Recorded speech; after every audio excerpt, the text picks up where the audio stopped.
In this video, we've compiled moments when thieves and scammers tried to sell their products on Pawn Stars. So let's get started. Number 1. Tortoise Guitar. I have this guitar here, and I wasn't sure whether or not I could legally sell it. It's a tortoise shell. In the pawn shop, Rick was approached by a customer who had a guitar to sell.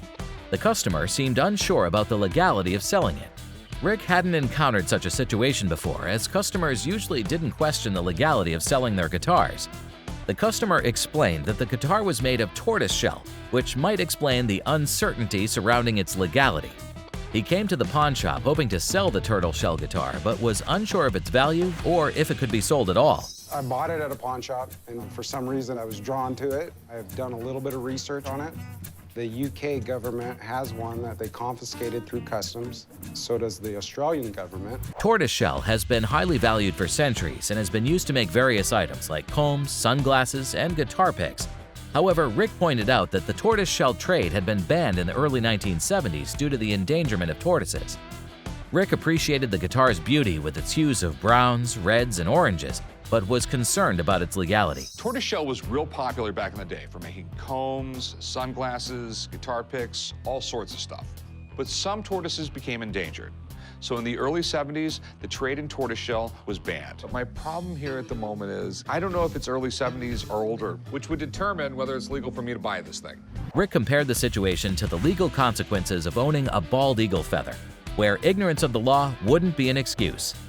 Worried about inadvertently breaking the law, Rick decided to seek advice from a friend who owned a store nearby, hoping he would be knowledgeable about the laws regarding tortoise shells. So do you know anything about these things? They were kind of big after World War II, Korean War, and I know they go for a premium. They go for a lot of money. What are your concerns?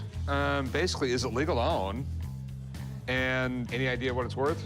I don't think you'd get in any trouble owning it. I don't know about selling it. Appreciating his friend's advice, Corey thanked him and wished him luck with the guitar. The customer also expressed gratitude and mentioned that he would explore his options regarding what he could or couldn't do with it.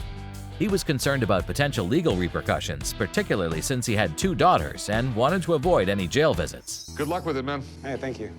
I'm going to look at my options as to what I can and can't do with it. Number 2.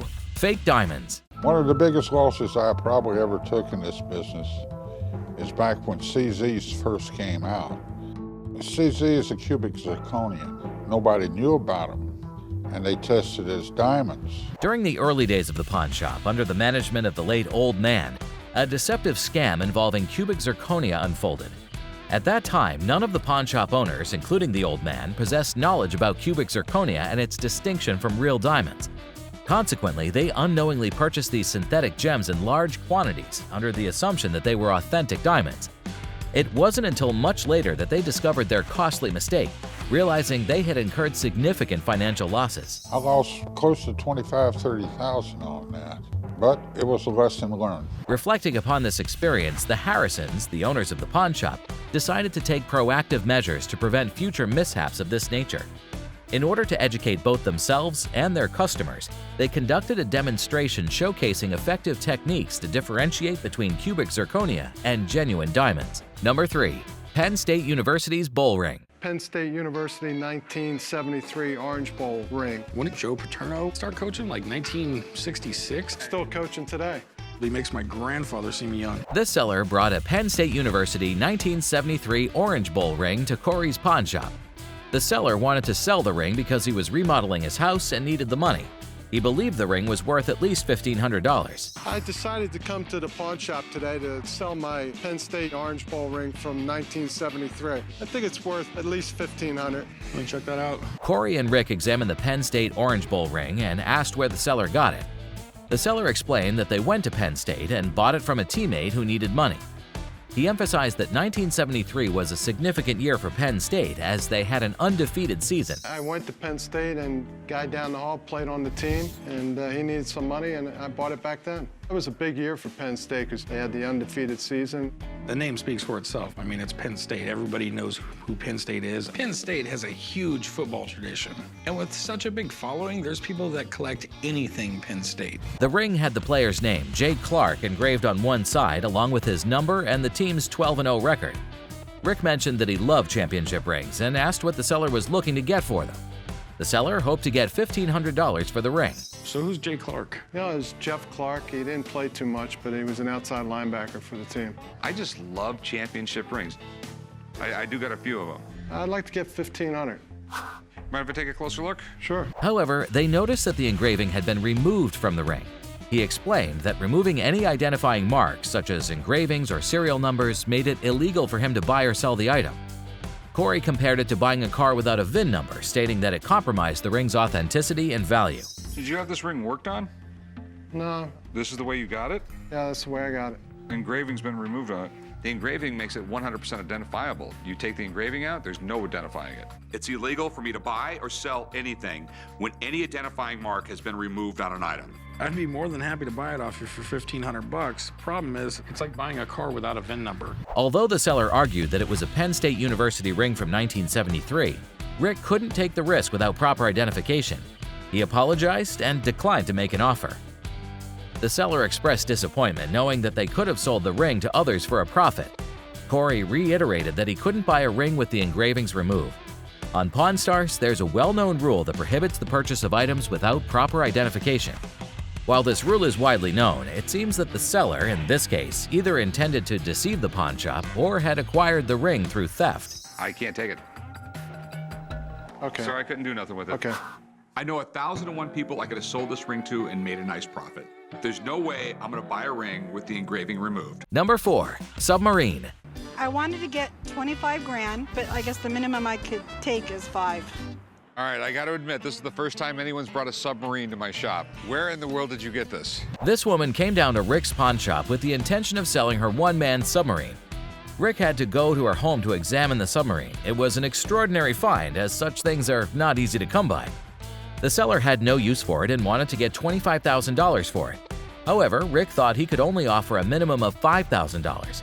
This was the first time someone had brought a submarine to Rick's shop, so he was curious about its origin. The seller explained that she got it from someone who didn't want it anymore. It was just sitting in their yard waiting to be taken. So do you have any information on it at all? I know it's a Star Quest. I've been told that it's like from the 1980s. The amazing thing is someone gave this to you because I imagine these things are over $100,000 new. At least.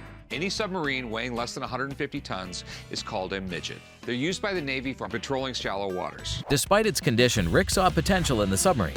He knew that operational submarines could sell for a significant amount of money.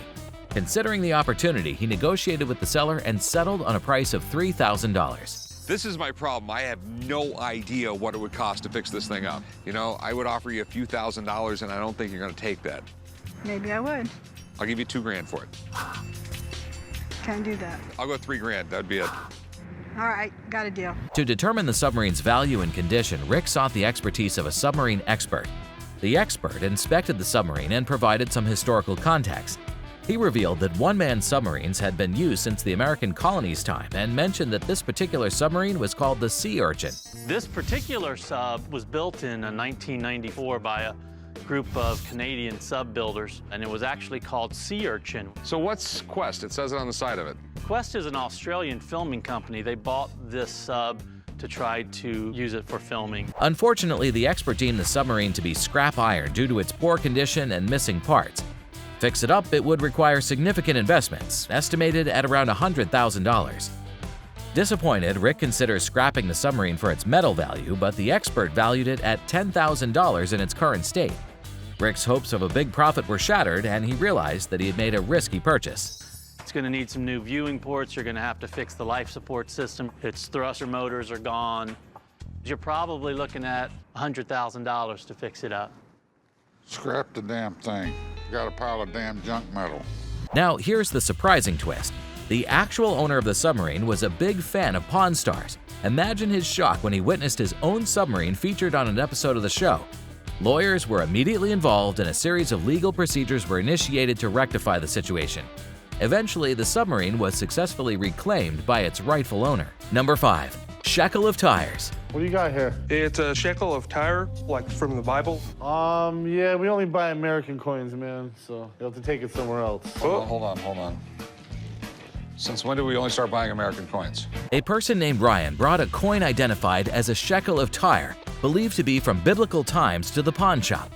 Chumley was standing at the counter. He said they only bought American coins. But soon, Rick arrived and examined the coin.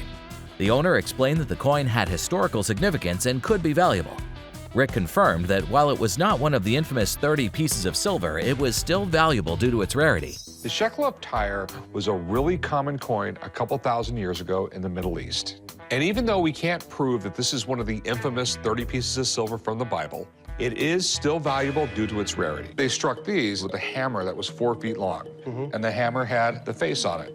And they literally stood 4 feet back and struck it. Even the most skilled guy with that hammer was never going to get a perfect strike every time. That's why you'll see like this edge is off center. They're all off center a little bit. No two are identical. Everything about this is right. It's perfect. The problem is someone cleaned it. After negotiations, Rick offered $1,600 for the coin, and Ryan accepted. Meanwhile, Chumley and Rick's father, Richard, teased Rick about his purchase and questioned its authenticity. Now the big question is, how much do you want for it? $2,000. Will you take 14? I can't do 1,400. It's got the historical value. It's also been cleaned. How about 1,750? 1,500? I could do 16. Yeah, 1,600. Deal. Okay. So your dad thinks he just bought the coin that Judas was paid to betray Jesus with? No. How are you ever going to prove that? No. Yeah, he's not going to prove it. What are you going to do, test it for Jesus' DNA? Later, Andy, the head of security, informed the shop that the coin might be stolen, and the police wanted to put it on hold. Rick realized that if the coin was confirmed as stolen, they would have to return it, leading to a loss of $1,600. An out-of-town detective is called Las Vegas police. The shekel that you recently brought in, there's a chance it might be stolen. They want to put it on hold. Andy updated them that the original owner had been compensated for the loss and that the coin had been released to the pawn shop. Rick decided to authenticate it. Finally, Rick cut open the protective case and they discovered that the coin was indeed real. Rick claimed victory, but his family continued to mock him. It's not real. It's real. See, I told you. Good for you. After 30 years in the coin business, you got it right.